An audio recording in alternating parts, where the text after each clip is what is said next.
12월 30일 비트코인 생방송 시작하도록 하겠습니다. 일단 제가 이전에는 계속 이제 53,000불을 돌파했을 때 매수를 하겠다 이런 얘기를 많이 했어요. 그래서 53,000불 넘지 않았기 때문에 그냥 현금을 그대로 보유하고 있는 상태입니다. 근데 이제 가격대 라인을 바꿨어요. 그 53,000 라인을 정한 거는 여기가 이전에 만들어졌던 가장 지지가 강했던 자리이기 때문에 이제 그렇게 생각을 했던 건데, 이번에 고가에서 이제 52,000불 구간을 3번 정도 터치를 하고 내려오면서 여기가 좀 더 저항이 높은 자리다 라고 생각할 수 있는 자리로 만들어졌다고 생각을 해요. 그래서 매수할 가격을 좀 낮췄습니다. 매도할 가격은 똑같아요. 전저가도 지금 오늘까지 포함을 하게 되면은 여러 번 지지를 받은 구간이죠. 제가 이제 트레이딩에서 항상 강조하는 게 지지와 저항에 대해서 얘기를 항상 하면은 사람들은 이제 지지와 저항을 아는 게 지지에서 사고 저항에서 판다라고 생각하지만, 사실 지지와 저항에서 얘기할 수 있는 거는 강력한 지지일수록 뚫릴 때 내려가는 폭이 더 높고 강력한 저항을 뚫었을 때 상승폭이 더 크다. 이게 가장 중요하다. 이렇게 말씀을 많이 드렸어요. 이게 우리가 가장 흔히 볼 수 있는 예시가 패턴에 있죠. 우리가 모든 패턴을 보면은 지지와 저항을 뚫었을 때 크게 움직여요. 이런 경우도 보면은 2번의 지지를 받고 3번이 뚫릴 때 하락 추세 크게 만들고, 헤드앤숄더도 마찬가지로 이런 식으로 3번째 저항을 뚫었을 때 높은 상승 확률이 나오고, 이런 것처럼 모든 패턴이 보면은 이 지지와 저항을 여러 번 터치를 하고 뚫렸을 때 결국 그 추세로 간다. 이게 사실 패턴의 확률이거든요. 그래서 이런 패턴이 보여주고 있는 거는 제가 아까 얘기한 거랑 똑같아요. 지지가 강할수록 뚫렸을 때 하락 확률이 높아지고, 저항이 강할수록 뚫렸을 때 상승 확률이 높아진다. 그래서 지금 보게 되면은 3번의 저항과 4번의 지지가 나왔기 때문에 이 뒤에는 뚫렸을 때 진입을 해볼 만하다, 그렇게 생각을 하는 겁니다. 근데 이제 우리가 하나 더, 매도는 진입할 수 있는 게 없죠. 매도는 손절을 할 수는 있을 거고, 아니면 공매도밖에 진입할 수가 없기 때문에, 그럼 매수는 이제 선물 시장에서 공매수를 할 수도 있고, 아니면 현물을 매수할 수도 있습니다. 근데 제가 공매수를 할 때도 있고 이제 현물을 매수할 때도 있는데, 이게 지금은 현물 매수가 더 적합하다고 생각해요. 뚫렸을 때. 이게 지금 시장 자체가 거래량이 계속 줄어들고 있는 상황이기 때문에 사실 시장에서 지금 자금 순환이나 자금이 제대로 공급되고 있다고 보기 좀 힘들거든요. 그럼 이 상황에서 이제 매수를 조금 신중하게 한다고 하면은 공매수보다는 현물 매수가 좀 더 효과적이라는 거죠. 그리고 그 현물 매수를 할 때 조건을 하나 더 붙입니다. 저번 방송에도 말씀드렸지만 도미넌스의 상승을 동반한 고가 돌파예요. 이게 도미넌스의 상승을 동반한 고가 돌파를 하게 되면 확률적으로 굉장히 유리한 위치에 놓입니다. 여러분들이 예전에 도미넌스를 동반한 상승을 한번 체크를 해보면은 제 생각에는 확률적으로 10번 중에 8번 정도는 그 비트의 상승분을 알트코인이 나중에 가져가는 확률을 보여줬거든요. 생각보다 도미넌스를 동반한 상승이 이후에 알트코인이 상승폭이 높아질 확률이 더 높아요. 그러니까 지금 돌파해서 이 도미넌스의 상승까지 더하게 되면은 우리가 수익이 날 확률이 더 높아지는 거죠. 그래서 도미넌스를 동반한 시장의 상승을 중요하게 생각하는 거고, 지금 자리가 어떻게 될지는 알 수는 없지만 그래도 이제 2번의 더블탑에 준하는 고가를 찍고 내려온 상황이고, 시장에서 관심이 좀 멀어진 상황이기 때문에 조금 더 보수적인 매매가 필요하다. 그래서 도미넌스 상승을 동반했을 때 사게 되면 조금 더 유리한 수익이 날 수 있는 확률을 조금 더 높일 수 있는 효과가 됩니다. 예전에 이제 제가 이 구간에서 박스권 매매 한 적이 있어요.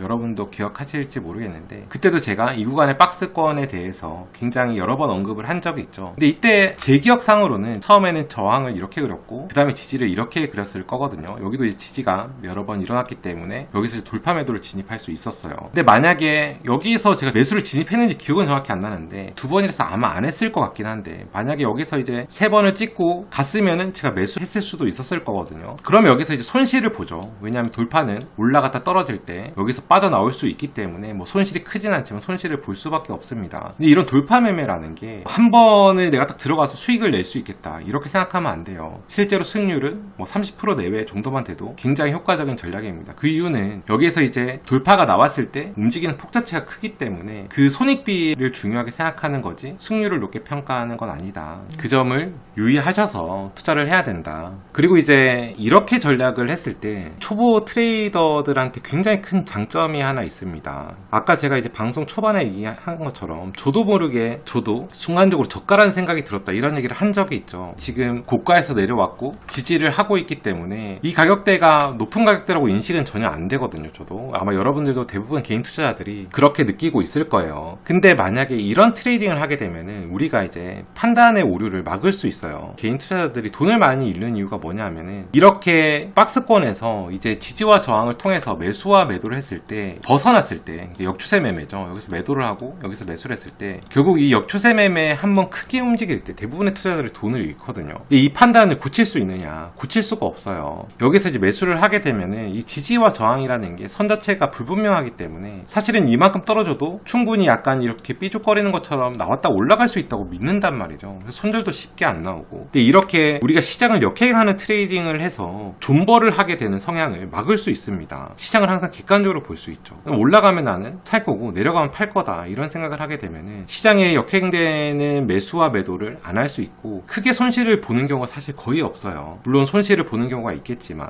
근데 그 시장의 역추세 매매를 통해서 대부분 거기서 큰 손실을 보고 대부분 개인 투자자들이 많은 돈을 잃거든요. 근데 그런 상황은 무조건 막을 수 있죠. 그 다음에 시장을 항상 객관적인 판단을 유지할 수가 있어요. 나는 오르면 사고 내리면 팔 거기 때문에 이 시장이 무조건 오를 거다 무조건 내릴 거다 이렇게 판단할 필요가 없죠. 내가 지금 시장에 판단하는 게 아니라 시장에서 대응하면서 트레이딩을 하는 게 이렇게 돌파 매매 같은 경우를 의미하는 겁니다. 그래서 이렇게 시장에 대응한다고 하면은 리스크도 줄일 수 있고 실제로 방향이 나왔을 때는 또 큰 수익을 낼 수 있기 때문에 참고하셔서 트레이딩에 도움이 되셨으면 좋겠습니다.